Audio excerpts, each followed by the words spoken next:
Mwaramutse mwese ababonye muvyuka kino gitondo mukaba mugiriwe ubuntu bwo kubana natwe muri kano kanya gatoyi ariko k'igiciro imbere y'Imana ko kuja imbere yayo tukayishimira tukayisenga tuyisaba ibintu bitandukanye hanyuma tukumviza n'ico tubwira mu ijambo ryayo.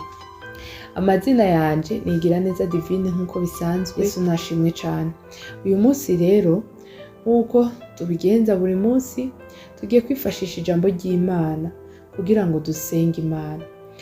Hanyuma rero uyu munsi ijambo ry'Imana mfise tugiye kuganirako ni ijambo ry'Imana riri mu Migani ibice 6 ku murongo wa 6. Tugiye kuvuga ku kintu kijanye n'imirimo y'amaboko. Ijambo ry'Imana tugiye gusoma ni ijambo rivuga ku bute. Ku murongo wa 6, genda ku kimonyo wa munyabute we, witegereze ingeso zaco uca ubwenge. Naho ku murongo w'indi, naho kitagira umucamanza canke umubwiriza canke uganza, ciziganiriza indya zaco muci, kikegeranya ibyo kurya byaco mwiyimbura.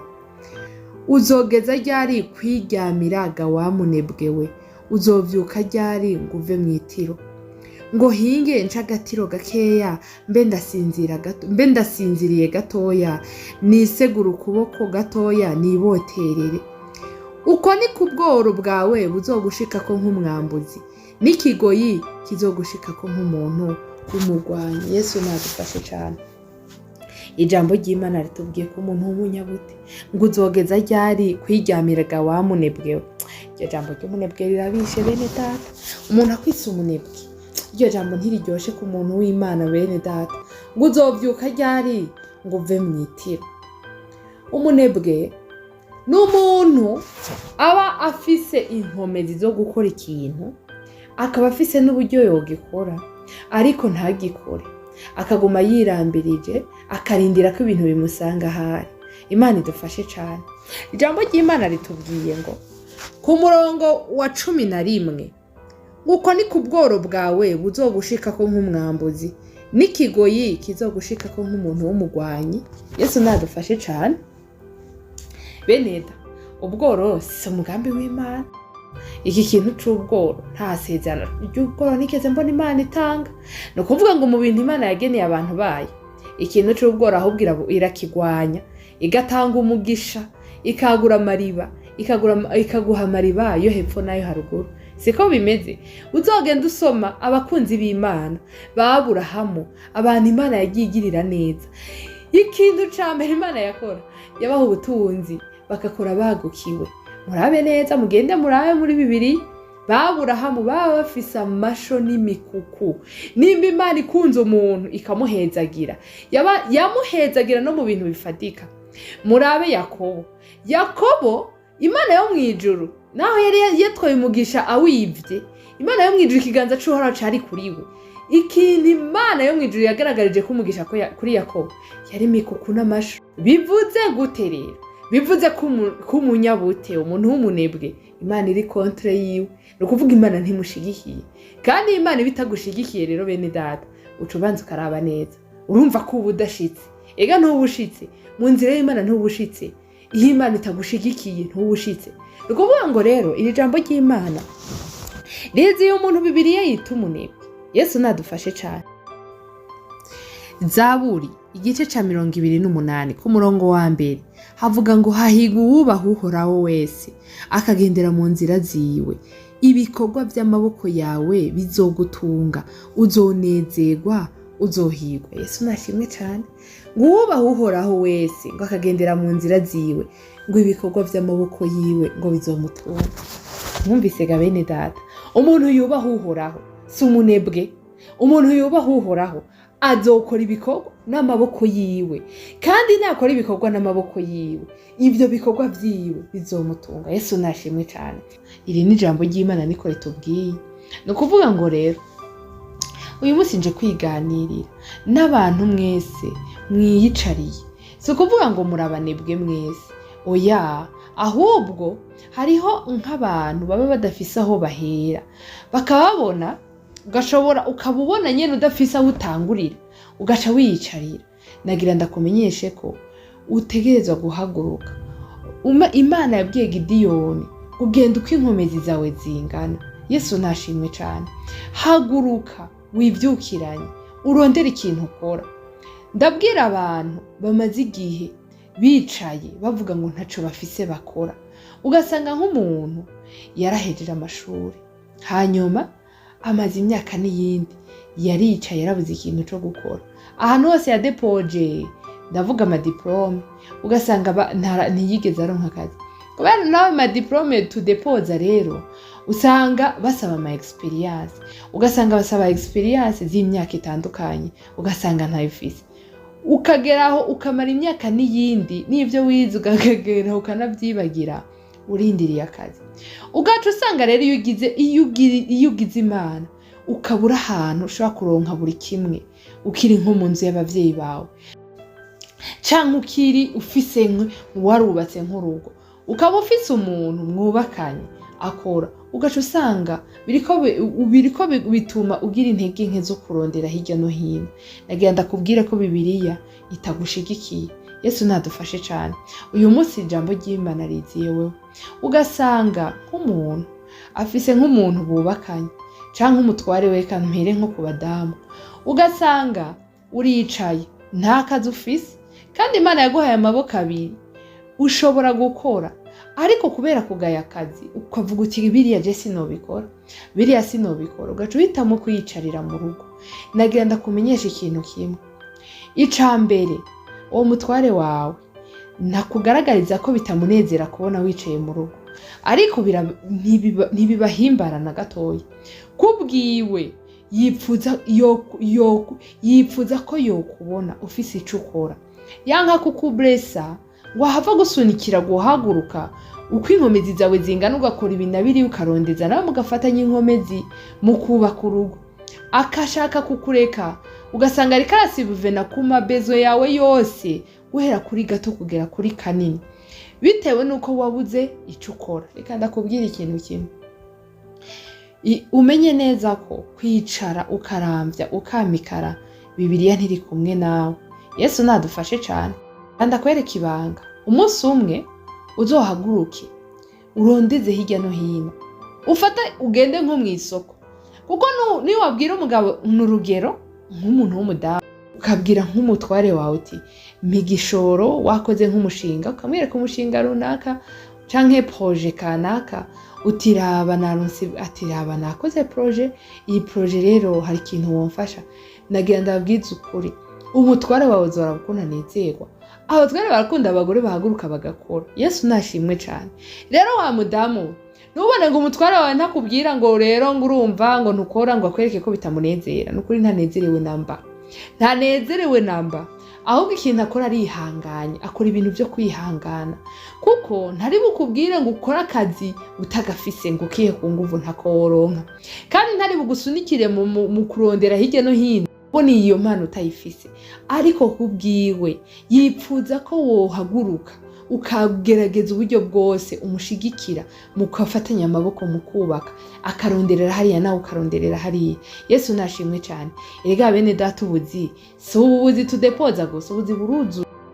Reka ndabwira ikintu kizokwereka ko ushoboye, ni mu gihe uzobushitse muri situation, mu gihe udashobora kuronka iyindi choix nimwe canke indi choice nimwe, atayandi mahitamwo namwe ufise, utirukanze udashobora kubaho, uzokwisangamwo inkomezi zitagira uko zingana, kandi uzokwisangamwo impano ziteye ubwoba, uzosanga wari ufise potentiel utari uzi ko ufise.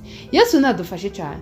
Yewe rero wa muntu wiyicariye, hari n'igihe rero usanga ugasanga Imana yakugiriye neza, noneho ugasanga Imana yakugiriye neza ushikiye mu rugo rwuzuye. Imana ikugiriye neza, akazi wifitiye, ariko uciye ushaka ko baguha abakozi barenga umwe, ugaca usanga uramikaye, ntushoboye no kugira uturimo tw'amaboko ukora muhira. Ivyo bintu si vyiza. Ivyo bintu bene data Imana iri contre yavyo. Abo bantu Bibiliya bise abanebwe. Yesu nadufashe cyane. Iyo ni ijambo ry'Imana si jewe. Mumbabarire gose, uyu munsi turaganira kandi neza. Imigani 6:9 ngo uzogeza ryari kwiryamira ga wamunebwewe, uzovyuka ryari ngo uve mwitiro. ngo hinge nca agatiro gakeya mbe ndisinziririye gatoya nisegura ukuboko gatoya nibotere. Yesu nadufashe cyane ngo uko ni ku bworo bwawe buzogushikako nk'umwambuzi, ngo n'ikigoyi kizogushikako nk'umuntu w'umugwayi. Yesu nadufashe cyane. Ni ukuvuga ngo Imana yo mw'ijuru ihezagira ibikorwa by'intoke zacu, ihezagira ibikorwa by'amaboko yacu. Yesu nadufashe cyane ngo umuntu ngo atungwe n'ibyo yirondereye ubwiwe. Yesu nadufashe. Haguruka uko inkomezi zawe zingana, hanyuma ugende ukore, hanyuma uce uhamagara Imana ihumugisha ibikorwa by'amaboko yawe. Yesu nadufashe cyane.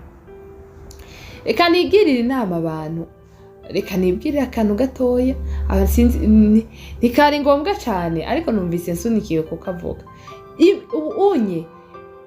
uburyo bwo gusahiriza urugo busigaye butandukanye cyane. Hari uburyo bwo kuja muri business ukagerageza ibi na biriya ukegera abandi bantu.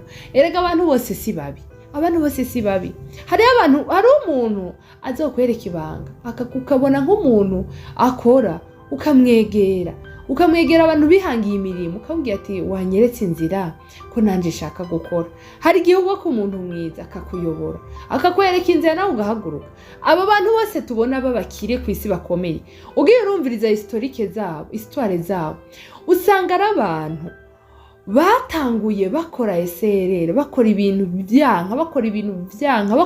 byanka kugeza ku nshuro ya kenshi cyane, kugeza nyine aho umuntu nawe uri umuntu wundi uri kurabyumviriza wumva nyine ari wewe ukabaye waracitse intege, ariko mu nyuma bameze nka bomba rotardema. Hari ahantu ushitse ucushibuka udasubira gusubira inyuma. Yesu nadufashe cyane. Ni ukuvuga ngo Imana ihezagira umuntu agerageza. Ntugume wicariye ngaho onye wibotereye wiryamiye ngo Imana izokubwira neza izoguha umugisha, ntibikunda. Ni ukuvuga ngo Imana ishigikira abakozi. Yesu nadufashe cyane. Imigani ibice 31 ku murongo w'10 haravuga ngo umugore aroranye ninde yo muronka, kuko ari uw'igiciro kurusha utubuyenge twa marijani. Umutima w'umugabo wiwe wamumwizigira, kandi we ntihabura inyungu. Uyo mugore amugirira neza ntamugirira nabi iminsi y'ukubaho kwiwe. 13 arondera ubwoya bw'intama n'ipampa, akoresha amaboko yiwe umutima ukunze. Yesu nashimwe cyane. Tumanuke ku murongo wa 16. Yitegereza indimira akayigura, ateza uruzabibu amaronko ava mu bikorwa by'amaboko yiwe. Yesu nashimwe. Ku murongo wa 17 rero bene data munyumvirize neza, akenyera inkomezi agakomeza amaboko yiwe. Yesu nashimwe cyane. Abona ibikorwa byiwe bimugirira ikimazi, kandi itaragiwe mw'ijoro ntirizima. Yesu nashimwe. Bibiliya itubwiye ngo n'umugore agizende, ngo umugore aroranye. Bene data ukuvuga ngo rero abadamu muri ko muranyumviriza twiganirire gatoya. Umugore aroranye ngo akenyeza inkomezi agakomeza amaboko yiwe. Yesu nashimwe. Ni ukuvuga ngo madamu uri kuranyumviriza ukaba Imana itaraguha akazi, wararondeje hirya no hino mu mutwe wawe ukaba ufiseyo proje, fatikaye wandike. Yesu nashimwe. Ngakenyera inkomezi. Inkomezi ni iki? Inkomezi zisabwa mu gihe haba ari ikintu nyene gikomeye. Ni ukuvuga ngo inkomezi ni imbaraga. Imbaraga zikoreshwa mu kintu kiba kitoroshe. Yesu nashimwe cyane. Inkomezi zikoreshwa mu kintu kiba kitoroshe. Ni ukuvuga ngo rero kugira ngo uzohebe ushike ku kintu gifatika, ku bikorwa bifatika, kuri success mu bintu bijanye n'imirimo, bisaba inkomezi, bisaba imbaraga, bisaba no kwihangana, bisaba na perseverance. Perseverance nko mu rurimi rw'ikirundi cyangwa mu rurimi rw'ikinyarwanda nibaza ko ari gushishikara ukagira umwete. Yesu nadufashe cyane. Niba hari akantu k'agaproje ufise mu mutwe wawe, reka gusinziriza ibyiyumviro byawe, reka gusinziriza ubwonko madamu. Niba Imana itaraguha akazi k'ibyo wigiye, reka kwicara, reka gusinziriza ubwonko bwawe. Uwo mutwe wawe ukoreshe wiyumvire uko bukeye uko bwije. Ibyo ugatangura tariki ya mbere wiyumvira, uzogera tariki 31 hari ibyiyumviro umaze gutondeka bitandukanye. Kandi ibyo byiyumviro rero uvyandike ku gapapuro, kuko Imana yo mwijuru imaze kubona umuntu ahagurukaga ko ashaka gukora iramushigikira. Yesu nashimwe cyane, iramushigikira. Niba waba ufise projet kanaka, haguruka yikore. Hanyuma kandi hamwe n'ivyo Imana ko yakugiriye ubuntu ukaba warize amashuri, nubona opportunity reka kuvuga ngo ni vyabanaka. Mbega Imana hari ahantu yimiriwe umuntu aba yaragira ubuntu bwo kwiga. Zuragira amarosherishe uwo mwanya wicaye ufise telefone, ufise internet, zuragira amarosherishe ushaka urondera ama opportunity atandukanye. Nturindire ko abantu bazoguha linki ngo ahantu harakazi hanyuma ugende kudepoza uhatane na ba bantu ibihumbi n'ibindi. Gerageza urondera ama opportunity atandukanye ahantu hose ushiremwo mu kwizera. Ubwire Yesu uti Yesu rero none ko wavuze ngo uzohezagira ngo tuvyuke dukore ngo tuzotungwa n'ibikorwa by'amaboko yacu, none raba rero nshizeyo herekeza. Ariko bene data nagira ndakubwira ikintu kimwe, muntu uri kuranyonga, Imana ntishigikira abantu bisinzirira. Imana ntishigikira umuntu asinziriza ubwonko bwiwe mwene data. Oya, n'Imana yaraguhaye amaboko abiri, Imana ikaguha inkomezi. Haguruka tangura urondera utuna turiyukora. Nababwiye ntushaka kuvuga ngo ntushobora gukora, ntibikunda gute. Uzobibona ugeze ahantu waburaniwe n'umuntu akuraba, n'umuntu ashobora kugira ikintu agufashije. Uzokwisangamo inkomezi utaruzi ko ufise, kandi uzosanga ushoboye gukora. Yesu nadufashe cyane. Rero niba Bibiliya kugira ngo dushitse ukugororoka kose, kuko murabona ko Bibiliya idashigikiye abantu bicaye barambije. Bibiliya nishigikiye abantu bajya batakora.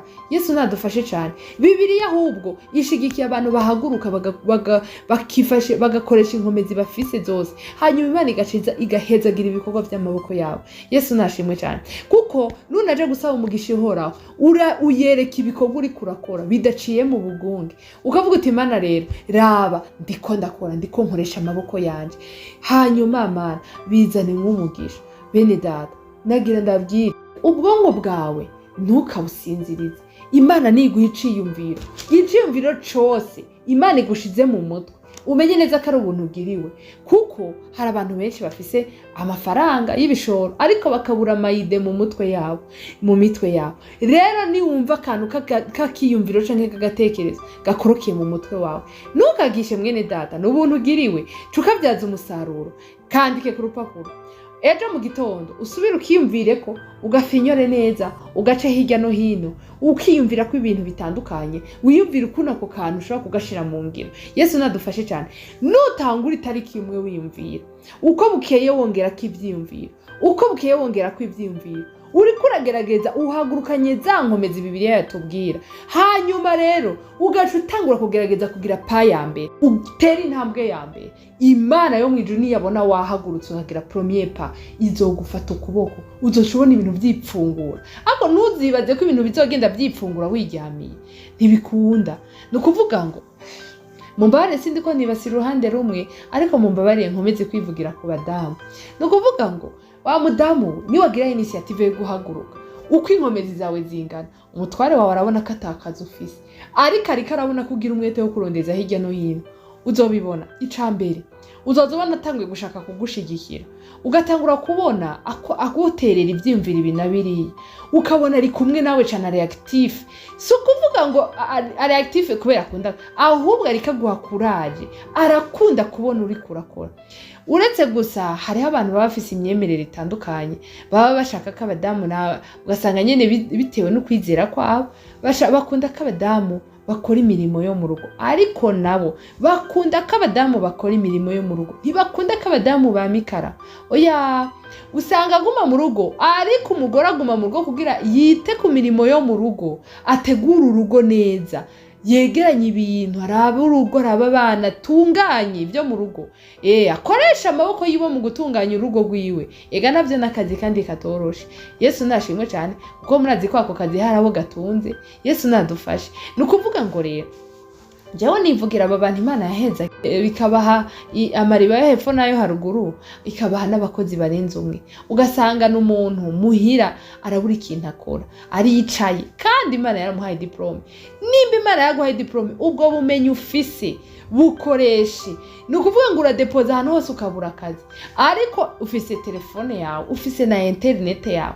Aho muri iyo telefone yawe, aho guta umwanya uraba ibintu biba bitagira ikimazi, amarwazira atandukanye, ibintu binabiriya, fata telefone yawe uyibyaze umusaruro. Ndabahaye nk'urugero rutoya, uyu mwanya turi kumwe, iyi ni telefone ndiko ndakoresha. nta gukora cano, nta mashini nigeze nkoresha, ni telefone yonyine isanzwe n'utumega twanje. Bene data, nta na appareil photo mfise ngo nshobore kuba noishiraho amajwi, ariko ntibibuza ko ijambo ry'Imana ritambuka. Yesu nashimwe. Kandi nagira ndabamenyesha, amarezo sosiyo buriya ushobora kuyakoresha mu buryo butandukanye, akagira icyo afashije mu rugo. Yesu nadufashe cyane. Rero bene data, muri ko muranyumva kino gitondo, mutarashobora kubasha kuronka ico mukora, ndabifurije guhaguruka. Imana ibaha inkomezi zo guhaguruka mugakora, mukagerageza mugahaguruka mukivyukiranya uko inkomezi zanyu zingana, mugahaguruka mugakoresha ubwonko bwanyu Imana yabahaye, mugakora amaproje ya nariya, hanyuma mugatangura kugira premier pas. Hanyuma Imana niyabona mugize initiative yo gutangura, izohezagira ibikorwa vy'intoke zanyu. Nayo nimwaguma mwiyicariye ngo ubworo ngo buzobatera. Yesu nadufashe cyane, kandi mu vy'Imana yasezeraniye abayikunda nta bworo burimwo. Yesu nadufashe. Rero kugira ngo mushitse ukugororoka kose, ndabifuriza bene data gukora ibikorwa vy'amaboko kugira ngo bizobatunge, kandi kugira ngo mwirire ibivuye mu byo mwarondeye. Yesu nashimwe cyane ku ijambo ry'Imana ritubwiye. Rero bene data, nkuko dukunze kubikora, twagiye dusenga Imana n'aya majambo Imana yashize mu mutima wanje, hanyuma abayumvise mwese Yesu Kristo abaho umugisha cyane. Mana data wa twese uri mwijuru, mwizina ry'umwana wa Yesu Kristo tuje imbere yawe. Mana wagize neza, turagushima turagukengurukiye, watuvyukije amahoro Mana. Iki gitondo ciza wongeye kutwereka Mana, si bisanzwe namba na gatoya. Nukuri tudugije icubahiro imbere yawe, nta kintu kimwe twakoze, nta nico twaje mu nyonga zawe, ariko Mana twagiye tubona tuvyuka, turahumeka, tumva biremeye. Data nuhabwe icubahiro. Turagushimiye abo waziga abacu n'ivyacu, twagiye tubona twese tuvyukara amahoro. Byose tubikwanije hamwe, tubwiye ngo icubahiro boneka ibicawe Imana yacu. Hanyuma Yesu Kristo, turasengeye abantu bose Mana baraye nabi, turasengeye abantu bose Mana bafise ibibazo binabiriya bituma badasinzira, babuze aho baryama, canke bafise ibindi bibagoye, bibabuze ibitotsi, bakarara bahagaze. Mana yo mwijuru, turabasengeye bagenderere, ubagirire neza Mana, wirukane ikibi cose mu buzima bwabo, ubahe Mana yo mwijuru ico imitima yabo yifuza, cyane cyane abo mu ngoro yawe Mwami Yesu Kristo bagutagira, bagusaba ibinabiriya. Ndakwinginze ngo ijisho ryawe ribagumeko, ubumvire Mana, ikiganza cawe kibakoreko, ubagirire neza. Hanyuma Yesu, niturambirwa kugusaba kubana natwe. Twagushima Mana ku majambo meza utwibukije kino gitondo, ngo dukoresha amaboko yacu. Erega Mana yo mwijuru, byumvikana ko ushaka kuduhezagira, ariko wabuze aho uhera. Yo Mana yo mwijuru, turakwinginze ngo duhe umwete wo gukora ibintu byose, niwe ubigena, n'umutima w'umuntu niwe uwugena. Duhe umwete Mana, twivyukiranye mu izina rya Yesu Kristo. Hanyuma ucumbanuka uhumugisha ibikorwa by'amaboko yacu. Yesu, uyu munsi rero turahagurutse, umuntu umwe wese agiye gukora uko inkomezi ziwe zingana. Abantu bose ko baranyumviriza Yesu baragiye, ndakwinginze Mana yo mwijuru, uze guhezagira ibikorwa by'amaboko yabo. Umuntu wese Mana yo mwijuru, ikintu aza gukora ugihe umugisha, ico kuboko kwiwe cose kizakwerekeza gukora Mana, ugihe umugisha, kuko umugisha barawemerera abantu baba bakubaha. Uzobukoze Mana data wa twese uri mwijuru. Hama ntiturambirwa Mwami Yesu Kristo kugusaba amahoro n'umutekano n'impore mu byacu no mu bacu. Iba biri imbere yacu ntitubimenya Mana, ariko wowe ububizi. Turakwinginze Mana yo mwijuru ngo tuje imbere, utwitangira imbere, ko nutwitangira imbere imitego yose umwe Satani aza gutega, Mwami urayitegura. Ikibi cyose kiza kutwasamira, Mwami Yesu uragipfunga iminwa. Yesu uragaburuza imigabo y'umwe Satani yose, maze Mana yo mwijuru tuze kugenda hasenye, utugirire neza Mana, uzobukoze. Dusengeye igihugu Mana yo mwijuru, dusengeye amahoro n'impore mu bantu bose, dusengeye Mwami kuko igihugu gitekanye, mugorotsi wawe amahoro, utugire neza, ubane natwe muri byose na hose. Ikirushije byose bukaba batarakumenya Mana, ubiyereke, ukore ku mitima yabo Mwami, ufungura amaso yabo bakubone, kuko ngo ntuhimbagwa nuko umunyabyaha apfa, wari kuhimbagwa nuko yihana Mwami Yesu Kristo akazokubona mu bwami bwawe. Urakoze data kuvyumvise kandi kubikora, ni mu izina ryawe ryera Yesu Kristo Umwami wacu ndabisavyemwo, amena. Murakoze cyane, Yesu abaho umugisha.